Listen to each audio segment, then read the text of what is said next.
Hello mga kabonita, another home improvement serye. And for today, ipapakita ko po sa inyo ang aming finished project dito po sa Lancaster, New City, General Trias, Cavite. And this is a TEA unit. So inner lot, regular cut po siya. Ibig sabihin pag regular cut, hindi po siya maliit, hindi rin po siya malaki yung lot area. Yung iba po kasing lot area, sobrang haba. And then yung iba naman po, sobrang liit naman. So, this is a regular cut. So, full renovation po ito. May kita nyo po yung exterior and interior na pinagawa po ng aming client. So, ayan po, kakatapos lang po linisan ng ating mga Bonitas Angels. And yan din po, kakatapos lang po i-retouch ng ating Villagracia Boys. So, ayan po, meron pong drainage bar. Kailangan po yan, standard po yan. Para po kapag magka-car wash, or maglilinis po ng garahe ang ating client, so hindi po tatapon sa labas ang tubig. And nagpalagay din po sila ng tubular aesthetic design, and kailangan din po merong 1 meter setback kapag kayo po ay magpapa second floor balcony extension. So ito po ang kanilang napiling design ng ceiling sa kanila pong interior. So hindi na po kami naglalagay ng cove since in the future mahihirapan po kayo maglinis. Kailangan nyo po talagang umakyat sa hagdan, and kailangan nyo pong linisin maigi kapag naka-cove. So, kaya flat lang po yung ginamit po namin na design dito po. And, yan po, naglagay din po kami ng PVC ceiling and yung strip lights. So, yung center lights in care of unit owners. So, sila po yung bumili ng mga center lights and doon po sa dining table. And may kita niyo po more on cladding since requested po yan ng aming client. So gusto niya po aesthetic and with lights. And dito po sa kanilang understairs, so nagpalagay po sila ng storage area or storage room. Nagpalagay po sila ng ventilation for that area para po if ever na meron pong tao sa loob, hindi naman po masuffocate. So yan pong design po ng understair is sinend po sa amin ng aming client. So, yan po, may mga drawers. So, more on drawers and cabinets po dito po sa area na to. And, yan po, granite po yung nilagay namin. And, nagpalagay din po sila ng ganyang switch. And, I mean outlet. Para po, dun po sa kanilang mga gadgets and sa mga appliances po nila na kailangan po ganun po yung plug. So, modular laminated cabinets po. Yung nilagay po namin dyan sa kanilang understair.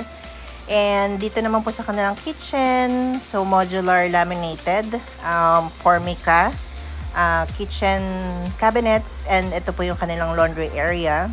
So meron po yung provision for the plumbing and for drain dun po sa kanilang washing machine. And yan po, very unique design from our client.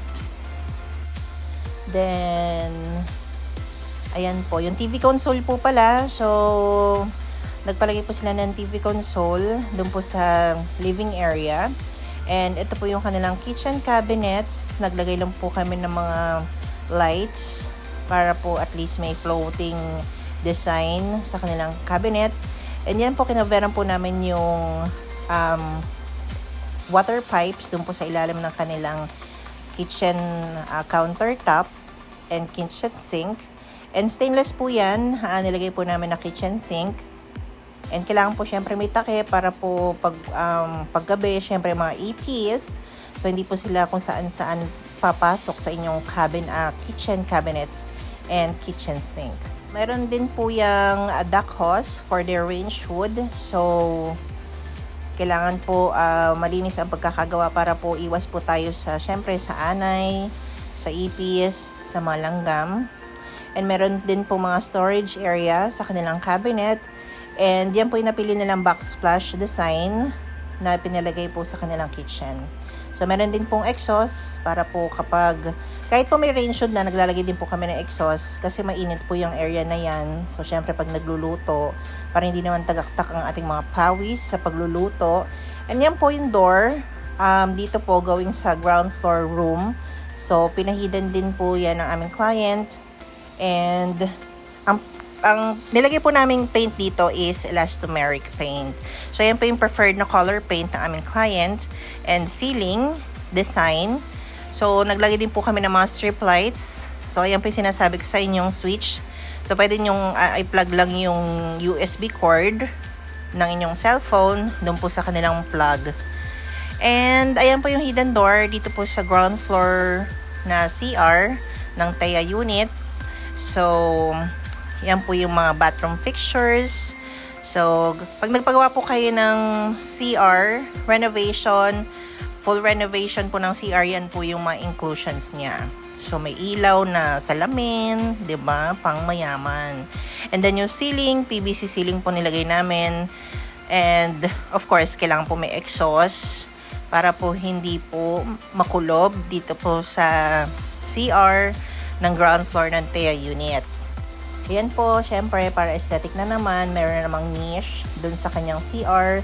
Para dun na rin po lalagay yung mga shampoo.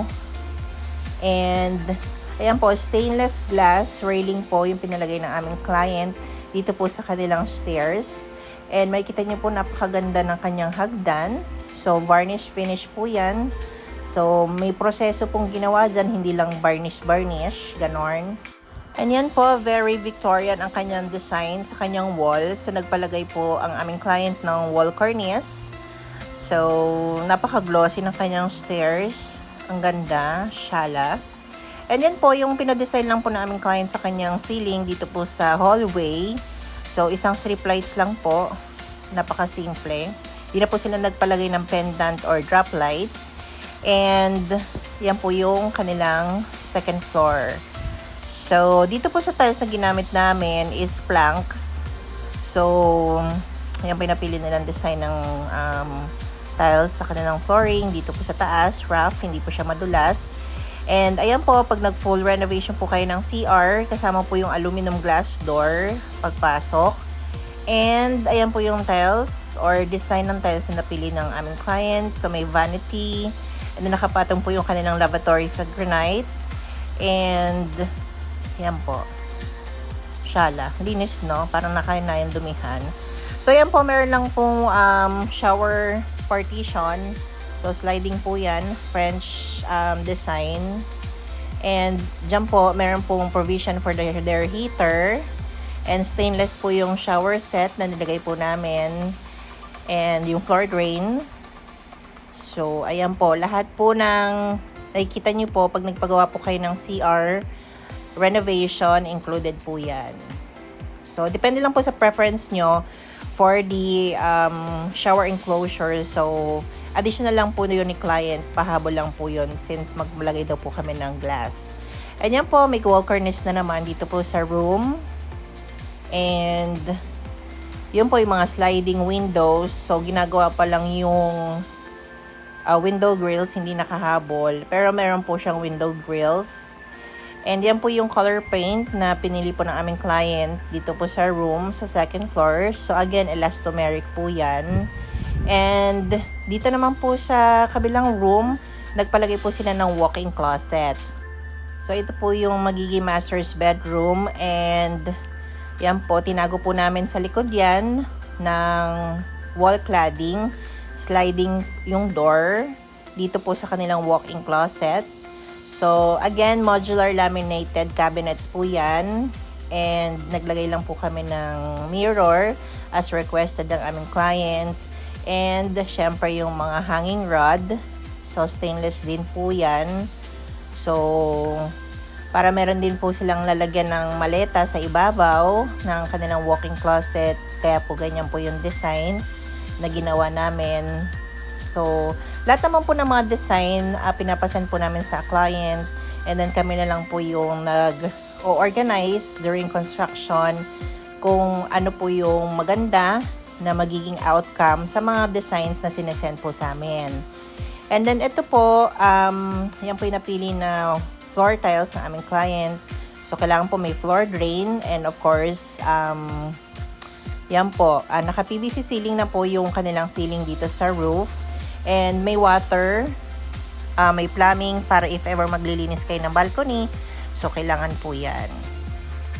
So, ito po, bali, everyday naman po kami nag-update sa aming client during construction.